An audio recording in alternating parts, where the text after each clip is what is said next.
శ్రీ గురుభ్యో నమ. హరి ఓం. శ్రీ విష్ణు సహస్రనామ వ్యాఖ్యాన గ్రంథము శ్రీ మహాహ్రదమజ్జనము విశ్వఘట్టమునందరి 46వ నామము అప్రమేయ.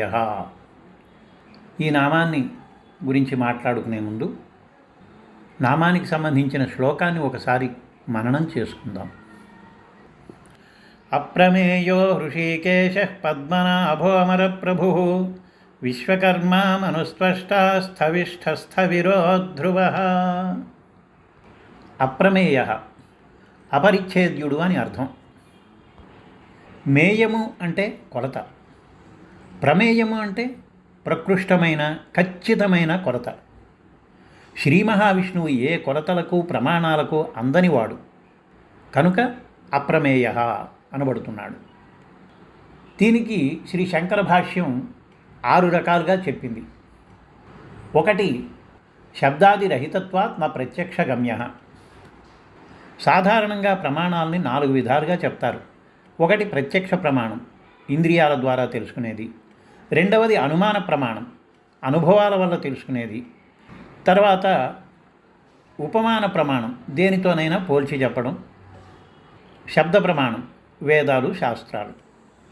ఈ ప్రమాణాలు వేటి వల్ల కూడా భగవంతుడు తెలియబడడు కనుక ఆయన అప్రమేయ అనబడుతున్నాడు. శ్రీ శంకర భాష్యం 6 రకాలుగా చెప్తున్నది. 1 శబ్దాదిరహితత్వాత్ నా ప్రత్యక్ష గమ్య. పంచజ్ఞానేంద్రియముల చేత తెలుసుకునబడడాన్ని ప్రత్యక్ష ప్రమాణం అంటారు. అశబ్దం అస్పర్శం అనే శృతివాక్యాలచే పరమాత్మ ప్రత్యక్ష ప్రమాణాలకు గోచరుడు కాడు. తరువాత 2వ భాష్యం నాప్యనుమానగమ్య తద్వ్యాప్తలింగాభావాత్. లింగము అనగా హేతువు, హేతువును బట్టి వస్తువు నెరువుట అనుమాన ప్రమాణము. పొగ ఉన్న చోట అగ్ని ఉండును అన్నప్పుడు అగ్ని కనిపించకపోయినా కూడా పొగ కనిపిస్తే అక్కడ అగ్ని ఉండును అనుట అనుమాన ప్రమాణం చే తెలుసుకొనడం అవుతుంది. పరమాత్మతో వ్యాప్యమగు నిత్య సంబంధము కలదైనటువంటి హేతువు ఏదియూ లభింపదు. ఆయన కేవల జ్ఞానరూపుడవటం చేత అనుమాన ప్రమాణం చేత కూడా తెలియబడడు. నాప్యుపమాన సిద్ధ నిర్భాగత్వేన సాదృశ్యాభావాత్ అనేది 3వ భాష్యం. మనకి తెలియని ఒక పదార్థాన్ని తెలిసిన వేరొక పదార్థంతో పోల్చి అది దీనివలే ఉండును అని చెప్పడం ఉపమాన ప్రమాణం. పరమాత్మ నిర్భాగుడు అనగా అవయవములు లేనివాడు, నిర్గుణుడు, నిష్క్రియుడు. ఈ ఆవు ఆ ఆవు వలె ఉన్నది అని పోలికగా చెప్పడానికి ఆయనకు అవయవాదులు లేవు గనుక ఉపమాన ప్రమాణంతో తెలియబడడు. అందుచేత కూడా అప్రమేయుడు. ఇక 4వ భాష్యానుసారం నాప్యర్థాపత్తి గ్రాహ్య తద్వినా నుపపద్యమానస్యా సంభవాత్. అది లేనిచో ఇది జరుగదు అనే హేతువుల ఉనికి చేత వస్తువుల ఉనికిని కానీ లక్ష్యములను కానీ నిర్ధారించడం అర్థాపత్తి ప్రమాణం. పరమాత్మ విషయంలో అది లేకపోవడం కానీ అది లేనిచో ఇంకొకటి సిద్ధించకపోవడం కానీ జరగదు కనుక అర్థాపత్తి ప్రమాణము కూడా గోచరుడు కాడు కనుక అప్రమేయుడు. ఇక 5వ భాష్యాన్ని అనుసరించి నాస్తి అభావగోచర భావరూపత్వాత్ అభావ సాక్షిత్వాచ్చ. ఏది లేదో అది కనబడదు, కనబడడం లేదు గనుక ఇది లేదు అనుట అభావ ప్రమాణము. పరమాత్మ దేశకాల వస్తు పరిమితులకు లోబడని ఉనికి, సత్తా, రూపముగా కలవాడు. అభావమును లేకపోవుట అనేదాన్ని కూడా సాక్షిగా ఎరుగుతుండును. శుద్ధ జ్ఞానరూపుడు గనక అభావ ప్రమాణమున గోచరుడు కాడు. ఇక 6వ భాష్యం నాపి శాస్త్ర ప్రమాణ వేద్య ప్రమాణజన్యాతిశయాభావాత్ యద్యేవం శాస్త్రయోన్విత్వం కథం ఉచ్యతే ప్రమాణాది సాక్షిత్వేన ప్రకాశస్వరూపస్య ప్రమాణా విషయత్వేపి అధ్యస్థ తద్రూప నివర్తకత్వేన శాస్త్ర ప్రమాణకత్వమితి అప్రమేయ సాక్షిరూపత్వాత్. పరమాత్మ నిర్విశేషుడు, నిరతిశయుడు. ఒక పదార్థమును మరి ఒక పదార్థము నుండి వేరుపరచగల ఏ విశేషమును భేదమును ఆయన యందు లేదు. అతడొక్కడే నిరవయవుడుగా ఉండడంచే సజాతీయము కానీ విజాతీయము కానీ స్వగతములైనవి కానీ అగు భేదములు వాని యందు కలవని చెప్పుటకు వీలు లేదు. కావున వాని విషయమున విశేష లక్షణములచే వస్తుతత్వము నెరుకపరుచు శాస్త్ర ప్రమాణము కూడా వర్తిల్లు అవకాశం లేదు. బ్రహ్మసూత్రములలో శాస్త్రయోనిత్వాత్లో పరతత్వమును శాస్త్రరూప ప్రమాణముగా ఎరుగదగినదిగా చెప్పుట ఎట్టు సమంజసం అంటే ఇంతకు ముందు చెప్పిన ప్రమాణాలకు వాటిచే తెలియబడు ప్రమేయములకు సాక్షిరూపుడుగా ఉండడం చేత పరమాత్మ ప్రకాశస్వరూపుడు అవుతున్నాడు. ఇతరములనన్నింటినీ ప్రకాశింపజేయగల పరమాత్మ వానిలో దేని చేతను ప్రకాశింపజేయబడడు కనుక అతడు సర్వ ప్రమాణములకు అగోచరుడు. అజ్ఞానవశమున వాని యందు ఆరోపించిన జడరూపము అజ్ఞాన నివృత్తిచే తొలగును, శాస్త్రముచే ఆ అజ్ఞానము తొలగును. కనుక పరమాత్మ శాస్త్రయోని, స్వతత్వజ్ఞానమునకై శాస్త్రములు సాధనముగా గలవాడు అవుతున్నాడు. పరమాత్మ సాక్షిరూపుడు, సర్వము తానే అయి సర్వమును అవ్యవహితంగా చూస్తూ ఉన్నాడు కనుక సాక్షిరూపుడవుతున్నాడు, కనుక అప్రమేయుడు అనబడుతున్నాడు. శ్రీమదాంధ్ర మహాభారతం శాంతి పర్వంలో ఆదిమ పురుషుడవగుటను వేదంబులు చెప్పు అవియు వెరచుబలుకగా ఈ దృక్ప్రకారుడని దామోదర నీ పెంపెరుంగ ఒరుల కలవియే, దామోదర నీ పెంపెరుంగ ఒరుల కలవియే. శ్రీకృష్ణ, నీవు సృష్టికి ఆద్యుడవని వేదాలు చెప్తున్నాయి, కానీ నీవు ఇటువంటి వాడివని ఇతవిధంగా చెప్పడానికి ఆ వేదాలే భయపడుతున్నాయి. అటువంటప్పుడు ఇతరులకు నీ ఘనత తెలుసుకోవడం సాధ్యమా అని చెప్పబడింది. పోతన భాగవతం ప్రథమ స్కంధంలో యతులీశ్వరుని మహత్వము మితమెరుగని భంగి, యతులీశ్వరుని మహత్వము మితమెరుగని భంగి, అప్రమేయుడగు హరిస్థితి నెరుగక కాముకుడని, అప్రమేయుడగు హరిస్థితి నెరుగక కాముకుడని, రతములు సలుపుదురు తిగిచి రమణులు సుమతి అని కలదు. తిక్కనగారు విరాటపర్వ తృతీయాశ్వాసాంత పద్యంలో కృతిభర్త తన ఇష్టదైవమైనటువంటి హరిహరనాథుని షట్ప్రమాణ పరమదూర అని శ్లాఘించడం మనం చూస్తాం. తరువాత 47వ నామము హృషీకేశ, ఇంద్రియాలకు అధిపతి.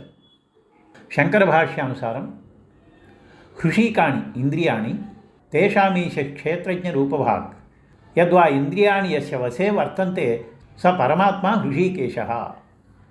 హృషీకములనగా ఇంద్రియములు శరీరముల యందు క్షేత్రజ్ఞ రూపమున ఉండి ఇంద్రియములను తమ తమ విషయములందు ప్రవర్తింపజేయువాడు, లేదా ఎవరి ఇంద్రియములు తన వశమునందుండునో అట్టివాడు పరమాత్ముడు.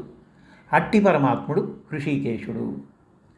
ధ్రువునకు శ్రీహరి సాక్షాత్కరించినప్పుడు శ్రీహరిని స్తుతింపదలంచాడు, కానీ స్తుతి విధానం తెలియలేకపోవడంతో స్తుతించలేకపోయాడు. శ్రీహరి ఈ విషయాన్ని తెలుసుకొని తన శంఖంతో ఆ ధ్రువుని కపోలమును స్పృశించి వానికి స్తుతించేటటువంటి శక్తినిచ్చాడు. అప్పుడు ఆ ధ్రువుడు శ్రీహరిని ఈ విధంగా స్తుతిస్తాడు. దేవా, నిఖిల శక్తిధరుండవు అంతఃప్రవిష్టుండవు అయిన నీవు లీనంబులైన మదీయ వాక్యంబులన్ ప్రాణేంద్రియంబులన్ కరచరణ శ్రవణ త్వగాదులను చిచ్చక్తిచే కృపంచేసి జీవింపంచేసిన భగవంతుడవు. ఈ విధంగా భగవానుడు జీవుల ఇంద్రియములను తన వశమునందుంచుకొని వాని వాని కార్యముల యందు ప్రవర్తిల్లజేయునుగాన హృషీకేశుడగును.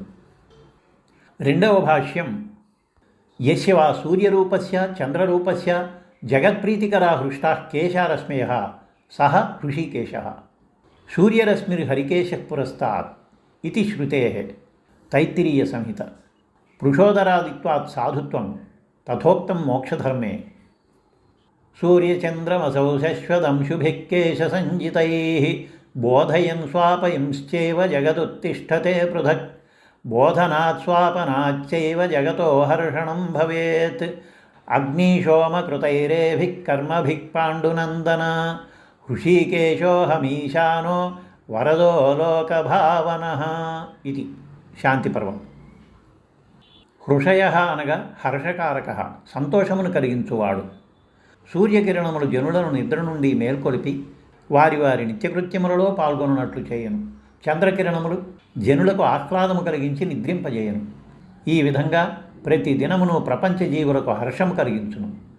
భగవదంశములకు అగ్నిశోములు జరుపు కార్యములే ఇవి. సూర్యచంద్రుల కిరణములు హృషీకములు అనబడును.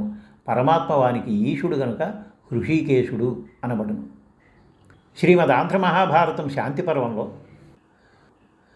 బోధన స్థాపనంబులు బుధవరేణ్య బోధన స్థాపనంబులు బుధవరేణ్య అగ్నియును సోముడును చేసి అఖిల జగమునఖిల హర్షంబు పొందింతురు అవ్యయ ప్రవర్తనంబు తమయందు వరలుచుండా.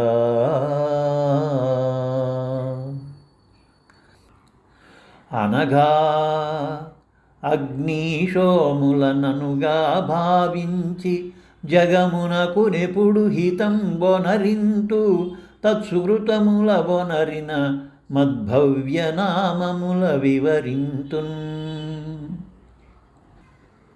అని చెప్పబడింది. పోతన భాగవతం ప్రథమ స్కంధంలో భువనశ్రేణి నమోఘలీలుడగుచున్ పుట్టించు రక్షించు అంత విధింజేయు మునుంగడందు బహుభూతౌరాతమందాత్మతంత్ర విహారస్థితుడై షడింద్రియ సమస్త ప్రీతియున్ దవ్వులన్ దివిభంగిన్గొను చిక్కడింద్రియములన్ ద్రిప్పున్ నిబంధించుచున్ దివిభంగిన్గొను చిక్కడింద్రియములన్ ద్రిప్పున్ నిబంధించుచున్.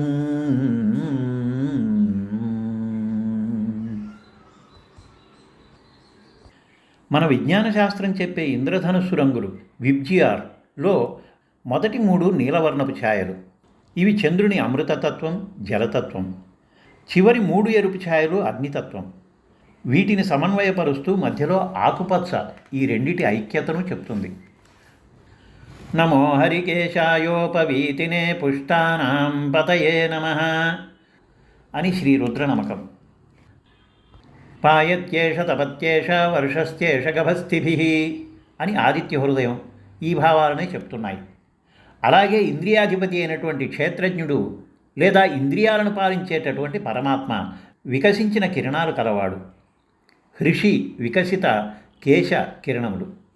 అట్టి సూర్యచంద్ర రూపుడు లేదా హృషి సంతోషము, సుఖము, వీటికి ఈశుడు హృషికేశుడు అనగా సుఖ సంతోషాలకు అధిపతి అయినవాడు. చివరికి తేరేదేంటంటే సూర్యరూపుడుగాను చంద్రరూపుడుగాను ఉండేటటువంటి యవని కేశములు కిరణములు జగత్తునకు ప్రీతికరములో అటువంటి పరమాత్ముడు శ్రీమన్నారాయణుడు. ఆ శ్రీమన్నారాయణునికి చెందిన మరిన్ని నామాలను మరొకసారి స్మరించుకుందాం. స్వస్తి.